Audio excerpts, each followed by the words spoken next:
Hoje recebemos um grande amigo desta casa, membro desta equipe, um privilégio, um luxo para todos nós que podemos chamá-lo de colega. Seja muito bem-vindo, Dr. Chilete. Estamos à sua disposição hoje mais do que em todos os outros dias. Estamos felizes de ver o senhor aqui, como sempre. É sempre um privilégio. Isso, Tiago. Obrigado. Tem sempre que agradecer essa oportunidade que a casa dá para a gente transmitir, trazer uma mensagem, sempre uma mensagem de otimismo, como deve ser as palestras, uma mensagem de consolo, uma mensagem de esperança para todos nós, corações, espíritos sempre em grande sofrimento, em grande tensão, para que possamos realmente vislumbrar um dia melhor de amanhã e agradecer, antes de tudo, o nosso dia presente, a nossa situação de bem-estar presente, ou a nossa situação de esperança para a melhora que deve haver. Dizem que o cão de caça só entra no mato até a metade. Da metade para frente, ele já está saindo. E nós, hoje, 3 de julho de 2016, estamos saindo já de 2016. Para quem acha que o tempo passa rápido, isso é então uma confirmação desse ditado, né? Vamos ousar fazer alguns comentários a respeito da prece de Cáritas. A prece, de modo geral, de modo natural, ela é composta tecnicamente de 3 partes. A primeira parte, que é a introdução, que é a louvação que o ser faz em direção àquele a quem dirigimos a prece, a Deus, ou alguma outra entidade, algum outro poder. Então nós dirigimos essa louvação a Deus ressaltando a sua natureza, ressaltando as suas qualidades, ressaltando o que lhe é característico. A segunda parte da prece é o agradecimento pela graça recebida da última prece, em razão dos pedidos feitos da última prece, que logicamente foram atendidos, porque são todos pedidos completamente plausíveis e fáceis de serem executados, principalmente porque nós sempre pedimos coisas básicas como melhora moral e etc, né? E a última parte, os últimos 5% da prece, a gente reserva caso exista algum pedido a ser feito.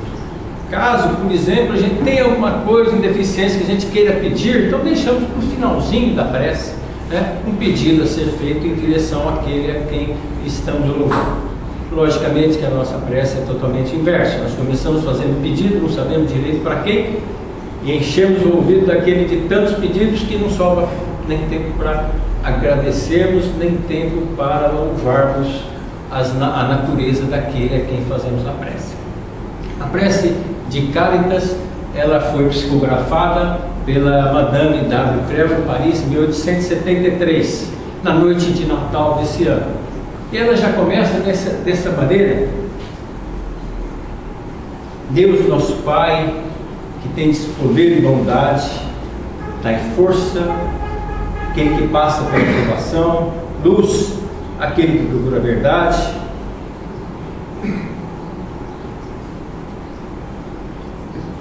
Ponde no coração do homem compaixão e caridade.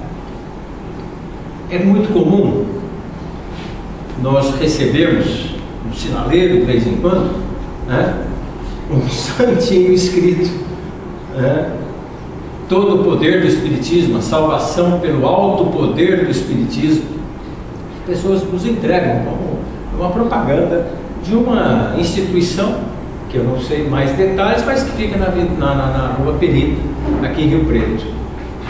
E está lá no papel: alto poder do Espiritismo, a cura pelo alto poder do Espiritismo, jogo de búzios, tarô, leitura de sorte, etc, etc, etc. E logicamente, antes de concordar, o Espiritismo não tem poder nenhum. Que poder que tem o Espiritismo?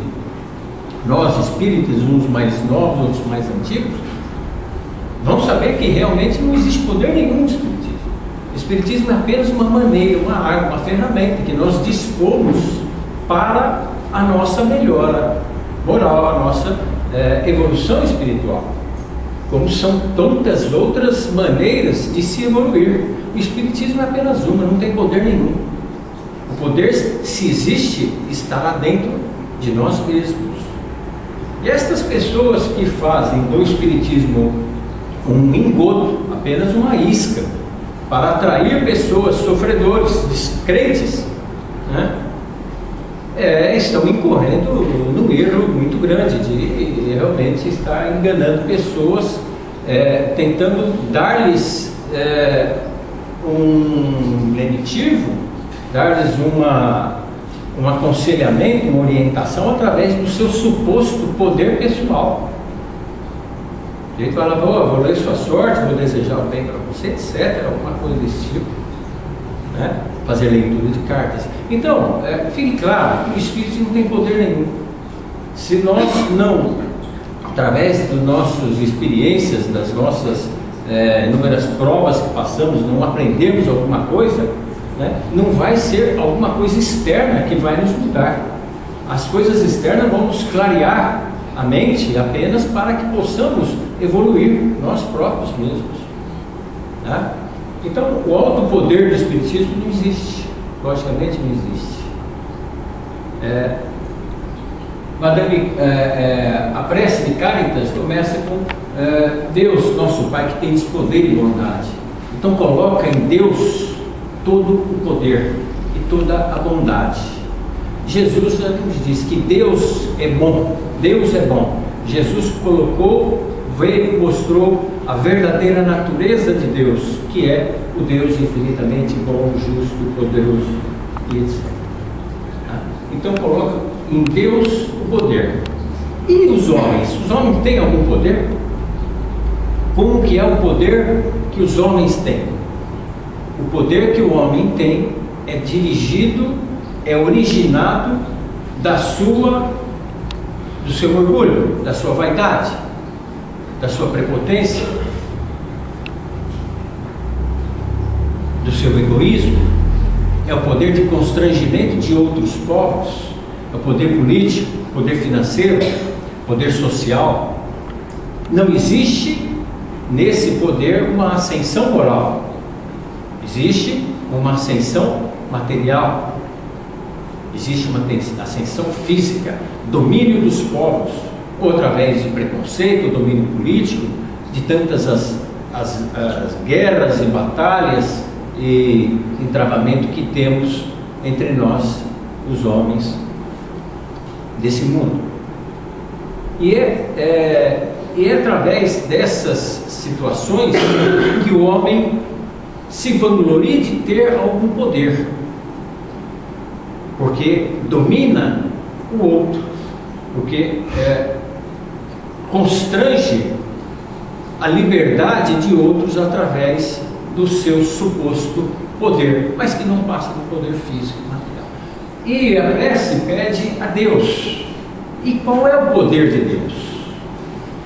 O poder de Deus é o poder imanente, é o poder próprio dessa potestade, é o poder de realmente é o poder do Criador, não só do universo, como de tudo que existe. Se é que existe alguma coisa dentro do universo, nós já temos a noção de que existem universos paralelos de tantas quantas amplitudes forem, né?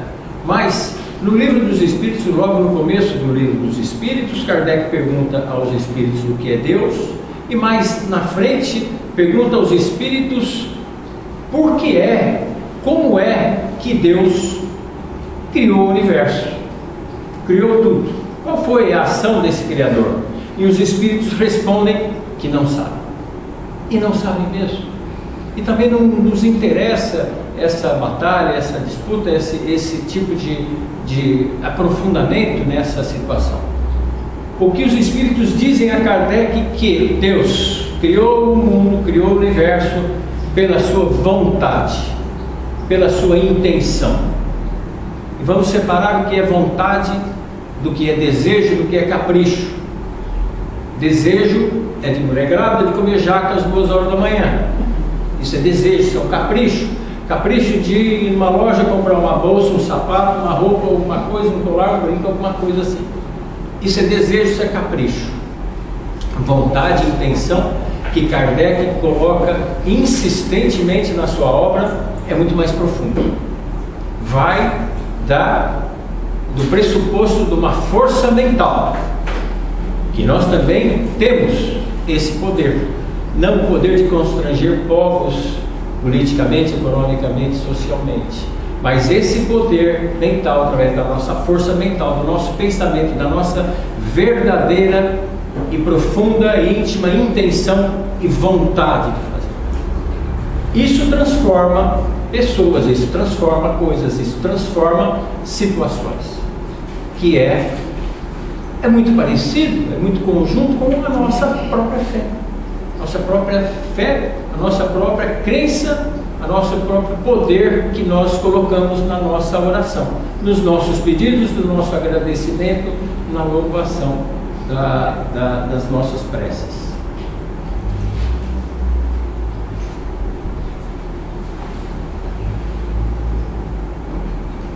No budismo, o budismo não é propriamente uma religião, é uma filosofia também. Eles colocam que o homem tem 8 preocupações: o elogio, a crítica, o prazer, a dor. O elogio. Por que o homem tem essa necessidade de ser elogiado?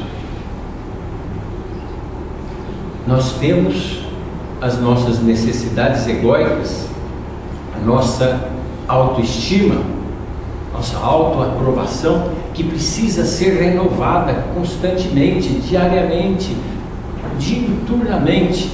Então é muito gostoso nós ouvirmos algum elogio. Oh, você não sei o que, tal, etc, etc. Não, nem tanto. Quer dizer, fala mais que eu estou gostando, né? Que vai, né, nos massageando o ego, como se diz, né? Nós temos essa necessidade sempre de elogio, ao contrário da crítica. É duro ouvir crítica, nós não queremos ouvir crítica, nós queremos sempre estar realmente no topo da situação, sem nada nos ameaçando, né? E também o homem tem essa necessidade de ter prazer. Tudo que nós fazemos, nós buscamos algum tipo de prazer. Ninguém quer sentir dor, apesar da dor ser realmente aquele aguilhão que nos move para frente. A dor é um desconforto, a dor é uma insatisfação com alguma situação. E se nós estamos insatisfeitos com alguma situação, sentindo esse tipo de dor, ou físico, ou qualquer tipo, né, nós vamos tentar se melhorar para acabarmos com essa situação de desagrado, de desconforto que temos, de insatisfação e inconformismo. O homem sempre tem vontade de ganhar alguma coisa. Nós sempre estamos, em todas as nossas ações e atitudes durante o dia, nós temos que ganhar alguma coisa. Nós sempre estamos prontos a ter algum lucro em tudo que nós fazemos, porque isso nos dá o prazer, nos dá a satisfação, mesmo que momentâneo, mesmo que efêmero, mesmo que seja por um pouco de tempo. E nós podemos ter essa situação, além de ser constantemente, pode ser consciente mesmo, mas desde que nós saibamos que esse prazer é circunstancial, essa alegria não representa a felicidade. Segundo os espíritos, a felicidade existe em 2 situações. A felicidade a nível material é a posse do indispensável, a posse do necessário e do indispensável. E a felicidade a nível espiritual é a paz de consciência e a confiança na vida futura. Então, a fama, o ganho, o prazer, o elogio, todas essas situações são importantes desde que nós saibamos que elas devem ter a sua medida certa, a sua necessidade certa, que é para realmente suprir as nossas necessidades egóicas que temos durante todos os dias, durante todos os momentos, durante toda a nossa vida. É importantíssimo. E fama também. Por que nós entendemos que é bom ter fama, é importante ter alguma fama? Ou seja, ou pelo menos não ter infâmia, nós temos a grande preocupação de qual o conceito que nós temos perante as pessoas. Isso é realmente uma bobagem muito grande. Nós temos que ter o valor próprio, sempre cultivarmos o nosso auto-perdão. Agora, o que os outros acham de nós, isso não tem muita importância e também é muito variável. Eu vi uma pesquisa, mais ou menos, que dizia mais ou menos que os conceitos que as pessoas têm de nós são muito divergentes de uma pessoa para outra, completamente divergentes, conforme o lugar, conforme o meio, se é o meio profissional, meio social, meio religioso, cada lugar tem um conceito um pouco diferente de nós, daquilo que realmente nós somos. E até em casa, no reduto do lar, o conceito que se tem de nós é um, e na vida, aí afora, é totalmente outro. Então isso não tem muita importância, depende para quem perguntarmos, depende para quem nos simpatizarmos, depende para quem nos antipatizarmos. Tá? Então, o conceito de infâmia é apenas uma preocupação que o budismo realmente relata a todos nós. No capítulo 20 do Evangelho segundo o Espiritismo, esse Espírito Erasto, coloca mais ou menos nessas palavras: aquele que recebe as recompensas que enaltecem o orgulho através dos gozos e prazeres da terra, já estão devidamente pagos. As nossas reais necessidades são as necessidades espirituais, as necessidades que nos farão realmente evoluir moralmente, eticamente, espiritualmente.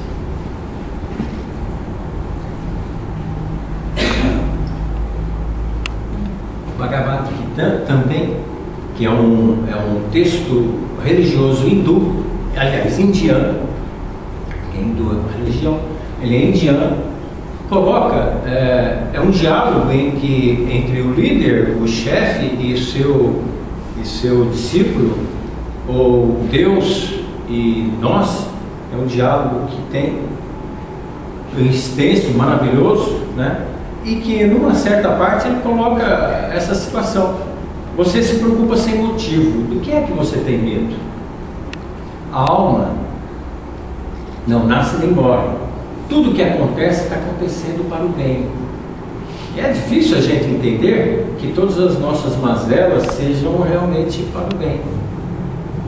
Nós podemos até entender que seja para o bem,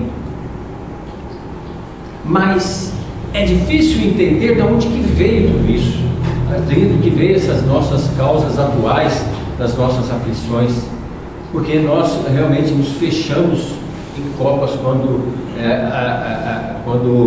é nos pedido, quando nós mesmos nos pedimos para adentrar nosso corpo e descobrirmos aonde que estão as imperfeições que levaram à dor atual. É muito difícil, muito doloroso. Ele continua: o que é que você construiu que acha que vai ser destruído? Você veio para esse mundo e não trouxe nada. Seja o que aconteceu, você recebeu aqui, e aqui vai ficar. Você chegou de mãos vazias e retornará de mãos vazias, assim como Alexandre o Grande, o general, que realmente teve o seu féretro realmente uma situação que vale a pena ler, vale a pena entender. E fez questão de sair de mão vazia, de mostrar que estava de mãos vazias, com as mãos fora do caixão, etc. Né? Então tudo que aconteceu, tudo que acontece conosco, está acontecendo nessa pequena situação chamada encarnação. Que nossa vida realmente, por mais difícil que seja de nós interiorizarmos esse conceito, a nossa vida é espiritual. Nós somos seres espirituais, seres individuais. Continuando então: Deus dai ao viajor a estrela guia, ao aflito consolação, ao doente o repouso. Capítulo 5, extenso, mas não cansativo, capítulo 5 do Evangelho segundo o Espiritismo, que é bem-aventurados os aflitos, coloca essa situação de que existe as nossas causas atuais e as nossas causas anteriores da nossa aflição. Então Deus dá a consolação, dá a esperança a nós, aflitos de todos os dias, constantemente aflitos, porém esperançosos e desejosos de ter uma melhora, um futuro melhor, uma situação melhor. Albino Teixeira, esse espírito maravilhoso, coloca numa mensagem, uma mensagem que tem várias outras itens, né? Mas eu escolhi apenas esses 3 para ilustrar a nossa conversa de hoje, que o que mais sofremos não é a dificuldade, é o medo de enfrentá-la. Se nós almejarmos tivermos uma prova que vamos enfrentá-la, por exemplo, uma doença,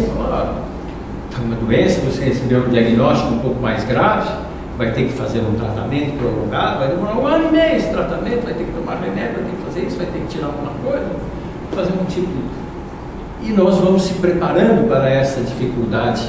Mas eu, tão fraco, tão simples, tão imperfeito, não vou suportar tudo isso, não consigo enfrentar essa situação. Então, é diferente da dificuldade que aparece, por exemplo, no meio do caminho. É o sujeito que está na margem do rio e fala: você precisa atravessar esse rio andando para o outro lado. Mas como eu não sei nadar direito, vou me afogar, os tubarão vão me comer, tem piranha nesse rio. Esse rio tem mais de 100 metros de comprimento. Então nós sofremos pela dificuldade, né? Não pela dificuldade, mas pelo desânimo. Eu não tenho ânimo para isso. Ele se acha inseguro, imperfeito. Diferente, por exemplo, o sujeito que está num barco, o barco afunda no meio do rio, e aí tem que sair nadando mesmo. Então não dá tempo para pensar, não dá tempo para desanimar com isso. Então você não tem jeito de desanimar. A água chegou na barriga, tem que nadar, vai em frente. É diferente essa situação. Albino Teixeira coloca também que mais sofremos não é a provação, é o desespero pelo sofrimento. Não é a prova que vamos passar, pois se a prova já se apresenta repentinamente a nós, mas é o desespero. Será que eu vou sofrer com tudo isso? Será que vai doer? Será que vai ser muito, muito terrível toda essa situação? É a segurança que nós temos, a falta de fé, falta de confiança realmente nesse ser criador de todos nós. O que mais sofremos não é a ingratidão, é amar sem egoísmo. Mesmo quando estamos fazendo muitas coisas, ou ações caritativas, nós sempre estamos pensando que vamos receber algo em troca, que vamos ter algum ganho, algum prazer, alguma fama, ou receber algum elogio, como as 8 preocupações do budismo disse, com alguma ação. Mesmo porque nós estamos nesse patamar evolutivo, que isso é necessário para nós. Isso não é errado. Errado é nós acharmos que isso é tudo. Isso não é tudo. Isso é apenas alguma coisa muito pequena, alguma coisa apenas material, passageira. O que temos que entender é que a nossa realmente vida, que é difícil a gente entender que somos um espírito, a nossa vida é a vida espiritual, a vida que nos vai levar realmente à direita de Deus. Amar sem egoísmo. Como que nós conseguimos amar sem egoísmo? Isso que é difícil. Nós sempre estamos amando aqueles realmente que estão perto de nós, que temos interesse em amá-los.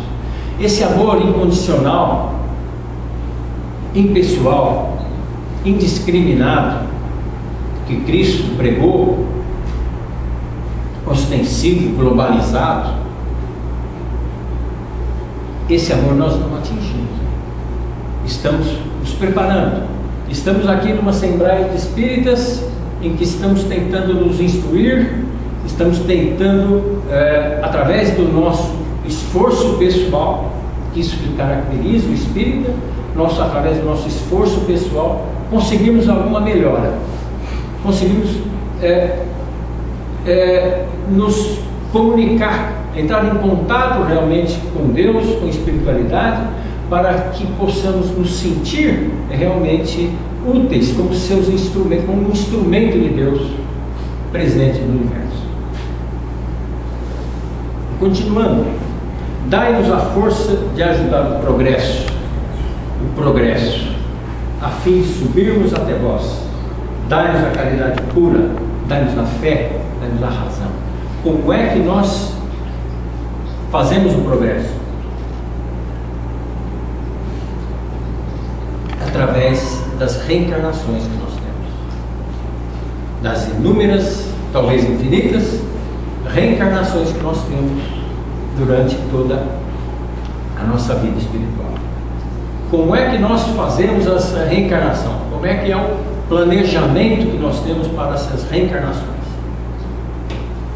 Vamos contar a história do Carmelino. Tem alguém Carmelino? Carmelino, o Adriano sabe muito bem quem é. É a nossa rua.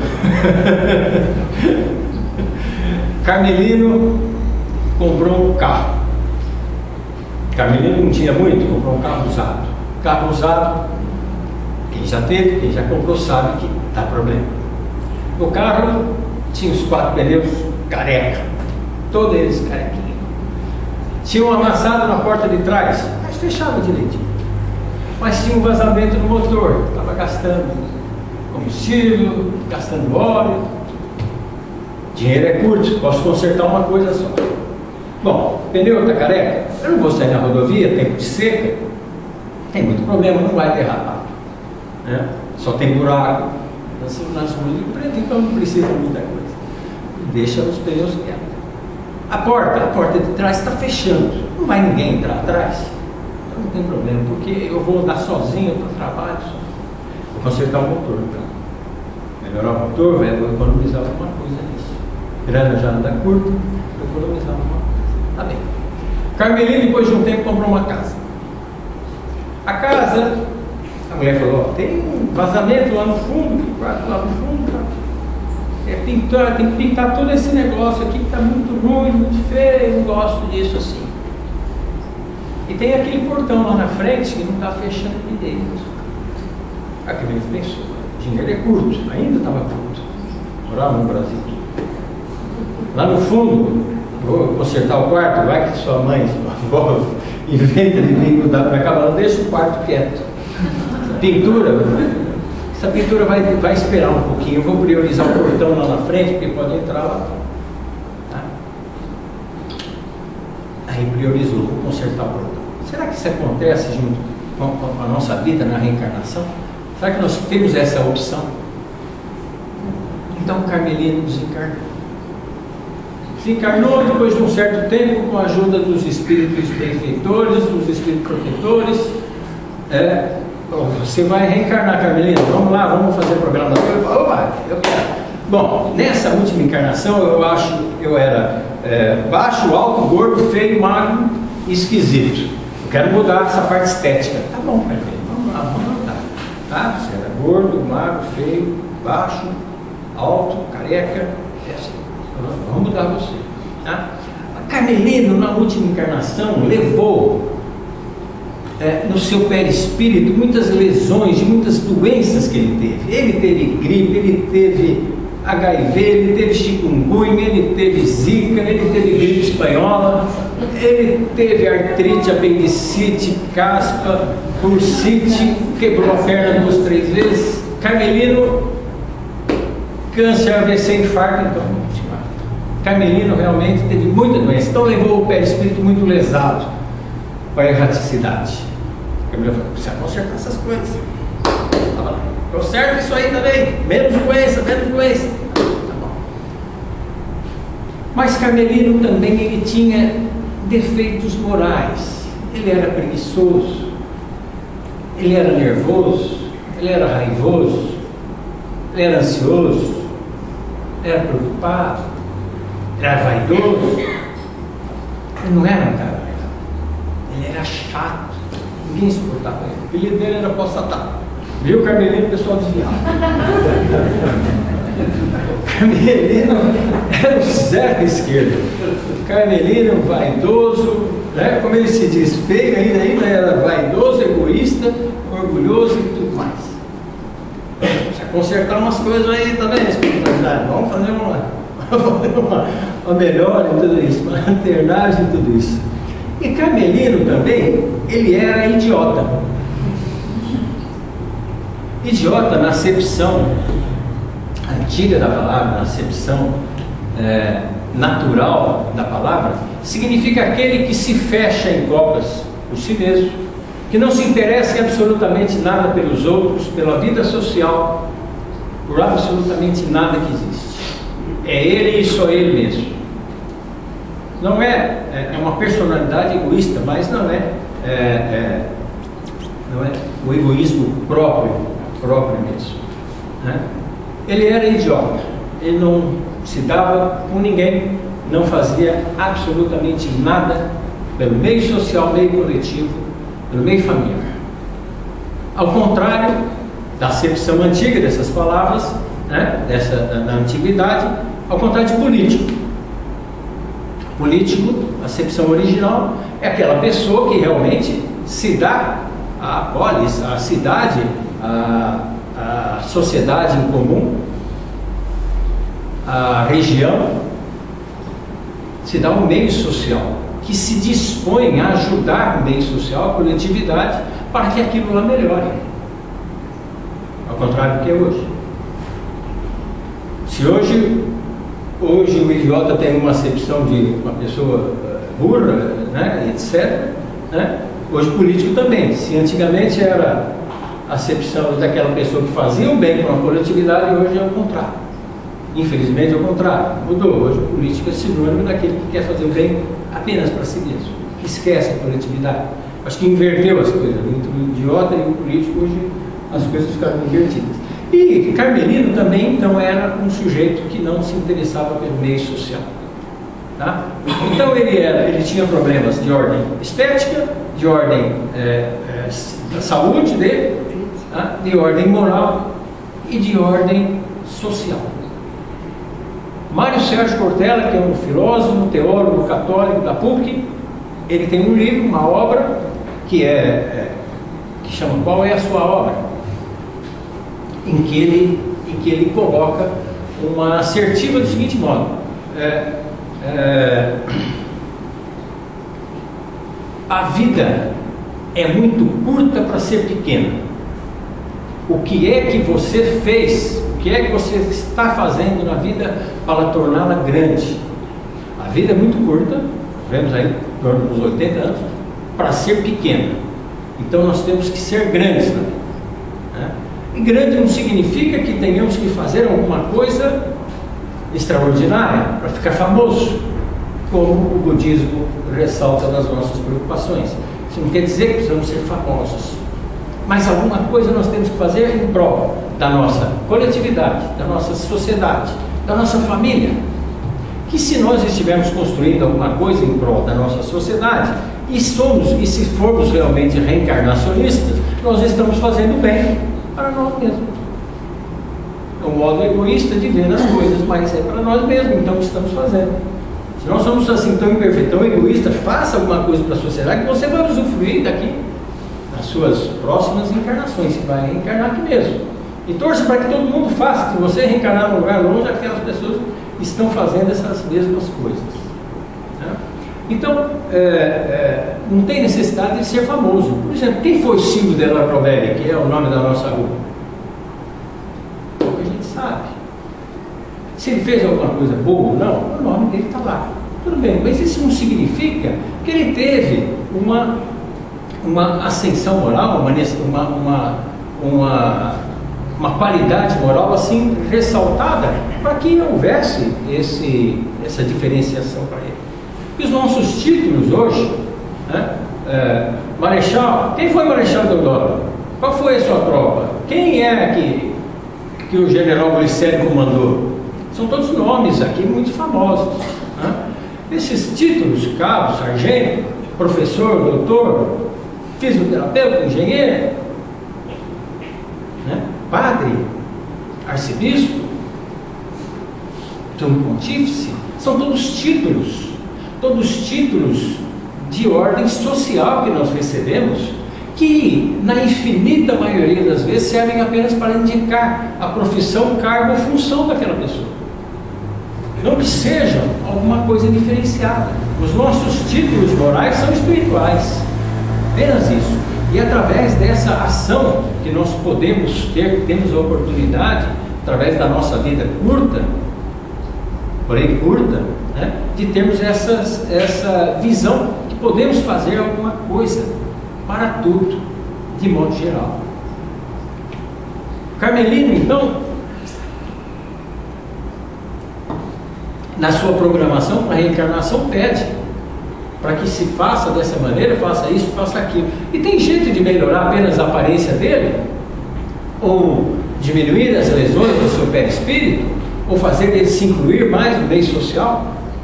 Não, não tem jeito. Ele não é uma casa, ele não é um carro.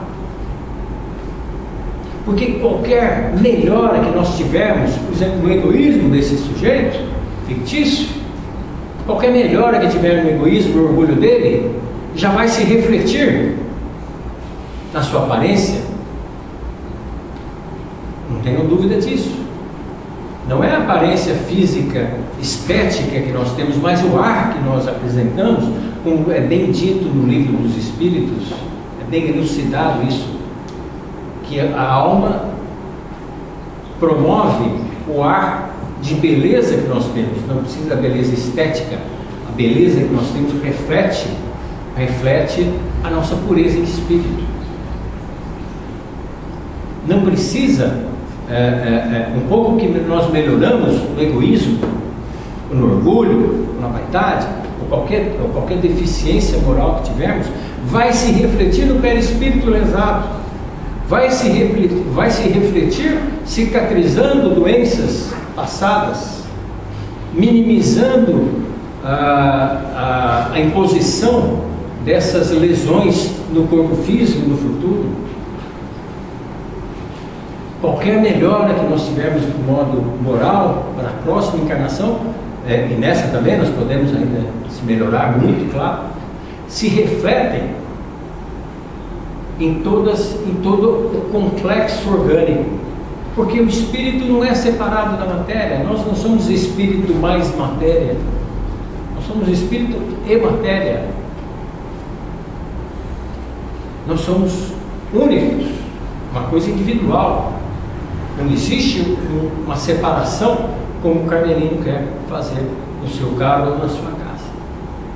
Nós somos seres únicos, criados simples e ignorantes, e que com a nossa persistência de inúmeras reencarnações vamos melhorando cada vez mais, sempre melhorando.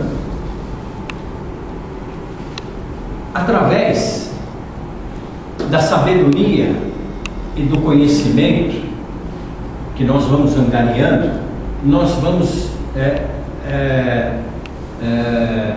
tendo uma melhora, uma ascensão horizontal. Veja bem, vamos entender direito. Uma ascensão horizontal que nós temos nas nossas vidas, na nossa vida espiritual, de modo geral, que vem através da sabedoria e do conhecimento. Aquisição de sabedoria, conhecimento, filosofia e ciência.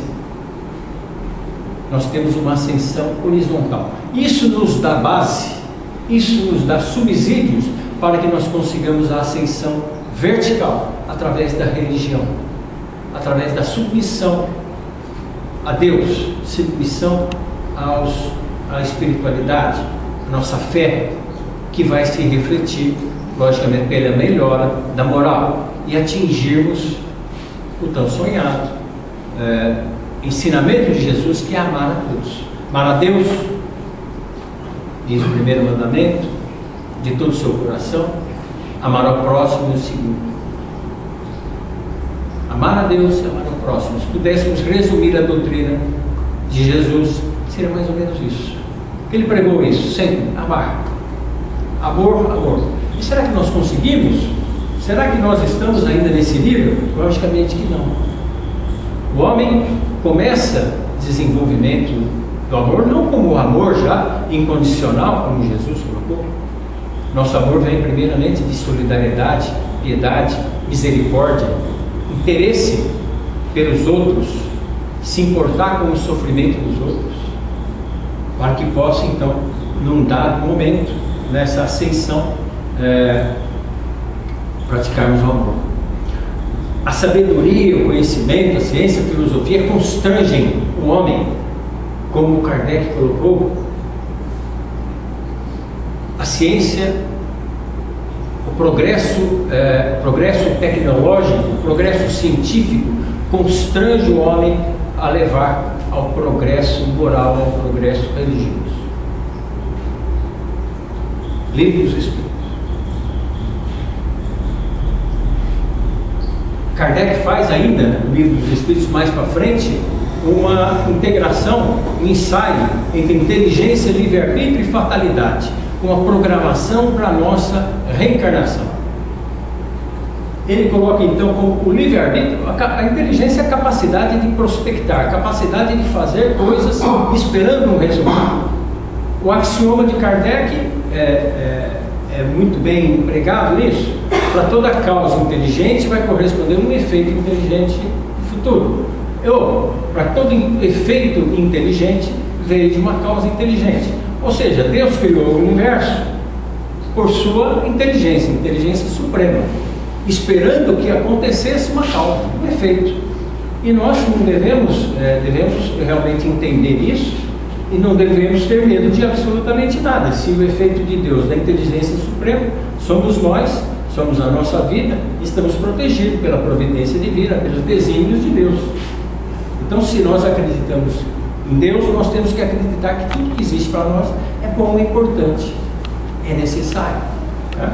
Mas o livre-arbítrio na erraticidade é o carmelino escolher, no estado de espírito, ao fazer a escolha da sua existência e das provas que deve passar.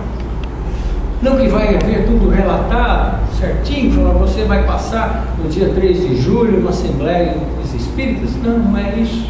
É o gênero de provas, o gênero de vida, o gênero de acontecimentos que vão acontecer na sua vida necessárias ao seu crescimento, necessárias à sua melhora física, à sua melhora social, à sua melhora estética, à sua melhora no meio coletivo.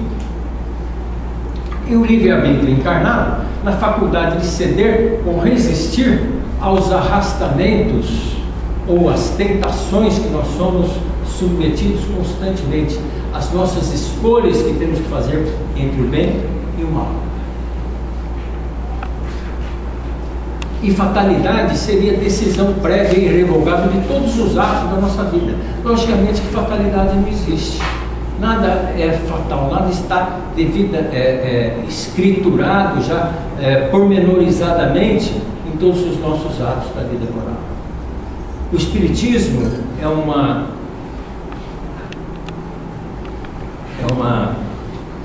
grande arma, uma grande ferramenta que nós temos para o nosso progresso. E o conceito de fatalidade seria a negação do progresso. E se nós realmente vamos progredir, vai ser através dos nossos conhecimentos, da nossa inteligência, fazendo coisas, esperando um resultado futuro, um resultado certo. Se houvesse fatalidade, não seria negação do progresso, nós não teríamos necessidade de ter livre-arbítrio, nós não teríamos responsabilidade em absolutamente nada dos atos da nossa vida. Então seríamos como autômatos, seríamos robôs que estão lá fadados a ser sempre daquela mesma maneira, porque tudo está logicamente auto-explicado isso. Nós não teríamos nem bem nem mal, nem virtudes, nem qualidades, e a nossa natureza seria realmente parada, sem nenhuma